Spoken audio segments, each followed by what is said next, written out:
Pour aider cette chaîne, partagez, likez, commentez, et puis peut-être, aidez-nous sur Tipeee.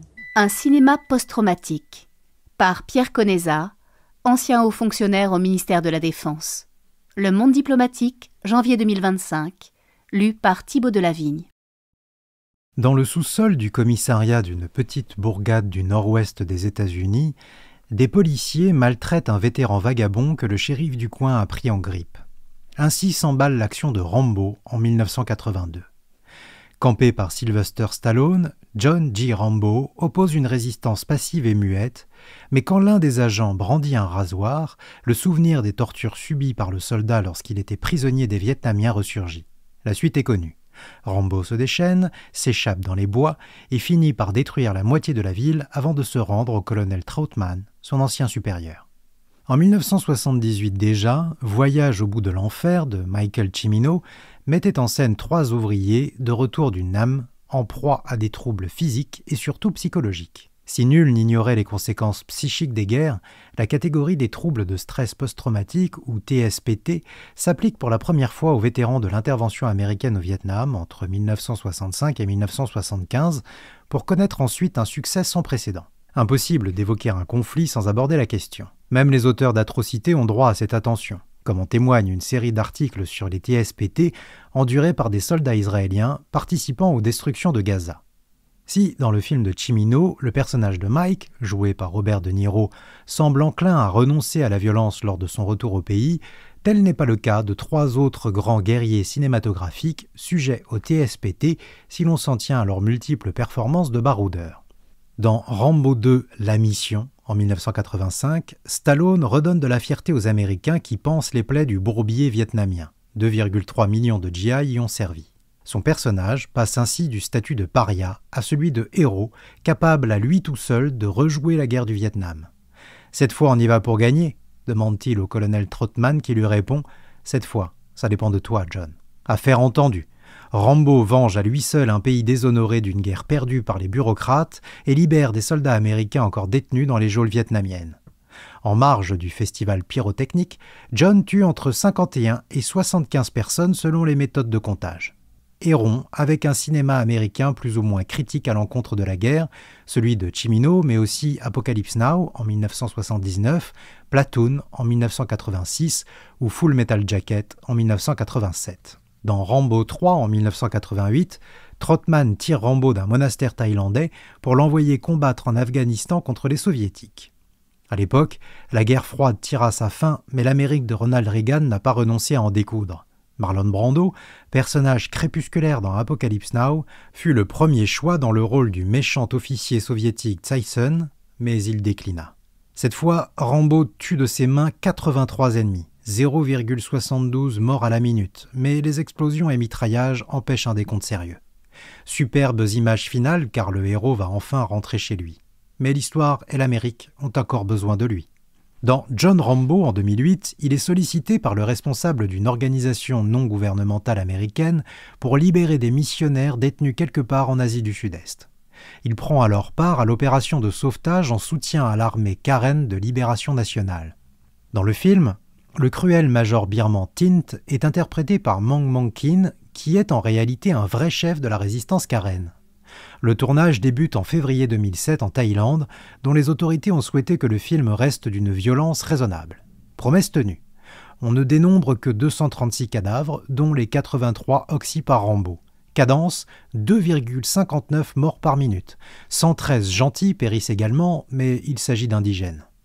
Là aussi, les statistiques patinent puisque Rambo travaille à la mitrailleuse 12,7 mm et aux explosifs. Dans le 5e volet, Rambo Last Blood, en 2019, notre guerrier coule dans son ranch familial une retraite bien méritée, mais, hélas, vite interrompue par une nouvelle mission, sauver la petite fille d'une amie, kidnappée par un cartel mexicain. David Morrell a inventé le personnage de Rambo en 1972, Rambo Gallmeister 2013. L'écrivain canadien s'est inspiré de la vie d'Audie Murphy, le militaire américain le plus décoré lors de la Seconde Guerre mondiale et dont l'autobiographie To Hell and Back en 1949 a été portée à l'écran, L'Enfer des hommes en 1955. Murphy souffre de TSPT au retour de la guerre ainsi que d'insomnie et de dépression. À la fin des années 60, il tente d'attirer l'attention sur les troubles mentaux affectant les vétérans de Corée et du Vietnam en évoquant publiquement ses propres problèmes. Il demanda au département des anciens combattants d'accroître l'aide aux victimes de troubles de stress post-traumatique. Cette dimension reste absente des films de Stallone, où rien ne freine la furie sanglante du soldat. Acteur emblématique d'une Amérique conservatrice, anticommuniste et triomphante, John Wayne, redresseur de tort dans 135 films, aurait voulu s'engager pour combattre en Europe.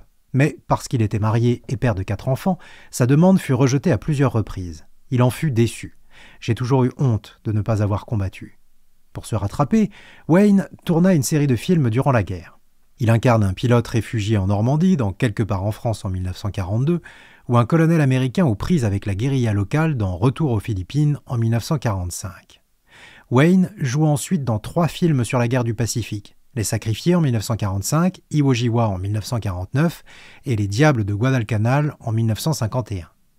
En 1960, il produit et réalise Alamo, une fresque historique sur la mort de Davy Crockett lors du siège de Fort Alamo, défaite américaine qu'il transforme en héroïque épopée. Stakhanoviste de la guerre sur pellicule, Wayne campera aussi le rôle du lieutenant-colonel parachutiste Benjamin H. Vandervoort dans Le jour le plus long en 1962, non sans avoir refusé de se déplacer en France pour tourner. En 1968, les Bérets Verts se résument à 142 minutes de propagande en faveur de l'intervention au Vietnam, alors que l'offensive du Tet met les troupes américaines en difficulté. Wayne n'accepta le trépas qu'à 9 reprises, presque toujours dans des westerns, jamais dans des films de guerre. Rambo, lui, survit toujours au cinéma. Le script original du premier volet prévoyait une issue fatale, réécrite in extremis par la volonté de Stallone, des producteurs et d'un public test. Grande figure du western spaghetti et du policier à la gâchette facile, Clint Eastwood a lui aussi tâté du film de guerre avec le très médiocre Quand les aigles attaquent en 1968 et le tragico-loufoque De l'or pour les braves en 1970. Mais en tant que réalisateur, Eastwood aborde la question des TSPT dans American Sniper en 2015, un hommage à Chris Kyle, tireur d'élite américain qui revendique l'exécution de 255 personnes en Irak. Le Pentagone ne lui a validé que 160 tirs létaux. Dans le film, Kyle dit « La légende demeure prostrée ». Un psychiatre diagnostique un stress post-traumatique lié à la culpabilité de n'avoir pu empêcher la mort de ses camarades de combat, et non pas d'avoir tué des êtres humains dont des civils. Le psy lui conseille de s'occuper de vétérans blessés, et Kyle choisit de leur donner des leçons de tir, une activité idéale pour contribuer à la paix dans le monde. Il retrouve alors sa joie de vivre, redevient bon époux et bon père. Gros succès commercial, le film oublie de préciser, autrement que par un message avant le générique, que Kyle fut tué dans un stand de tir au Texas par un ancien combattant souffrant de TSPT qui n'avait peut-être pas seulement vu ses cibles mourir dans une lunette de visée. Les personnages incarnés ou filmés par Stallone, Wayne et Eastwood souffrent-ils vraiment de TSPT ? Un ensemble de symptômes spécifiques permettent le diagnostic. La reviviscence d'abord. La personne revit sans cesse son traumatisme sans le vouloir. Flashback, rêve, souvenir, tout réveille l'événement. C'est le cas de Rambo, du moins dans le premier volet de la saga, car par la suite c'est un homme plutôt serein qui sème la dévastation. Ensuite, l'évitement. Involontairement ou pas, le malade esquive tout ce qui pourrait le ramener à l'événement ou réveiller le traumatisme. Ni Rambo, ni les personnages de Wayne ne manifestent ce symptôme. Et Kyle retourne 4 fois en Irak, bien que jeune marié. Troisième signe, l'hypervigilance. Un état d'alerte qui met le sujet constamment sur le qui-vive. Là aussi, rien à signaler chez nos 3 guerriers. Quatrième indice, la dissociation, qui provoque une forme d'anesthésie émotionnelle avec un état de détachement, comme si la personne avait perdu le contact avec son environnement. Elle ne ressent plus la douleur, et il lui devient parfois impossible de penser ou de parler. La description colle on ne peut plus étroitement au jeu de Stallone. Enfin, les troubles du sommeil provoquent agressivité et irritabilité. La névrose traumatique perturbe la régulation émotionnelle, entraînant des accès de colère ainsi qu'une perte de contrôle de soi. Ce qui explique peut-être pourquoi Rambo détruit la petite ville des Rocheuses. Au cours des années 2000, pour un soldat mort au combat, on comptait 10 suicides de vétérans. Le 27 mars 2014, 1892 drapeaux américains ont été plantés sur le Mall à Washington en hommage aux 1892 vétérans qui s'étaient donné la mort depuis le 1er janvier de la même année, soit 22 par jour en moyenne. Aujourd'hui, le taux de suicide chez ces soldats reste 2 fois plus élevé que dans l'ensemble de la population. Les TSPT des soldats méritent sans doute mieux que les fantaisies hollywoodiennes de héros qui n'ont jamais fait la guerre.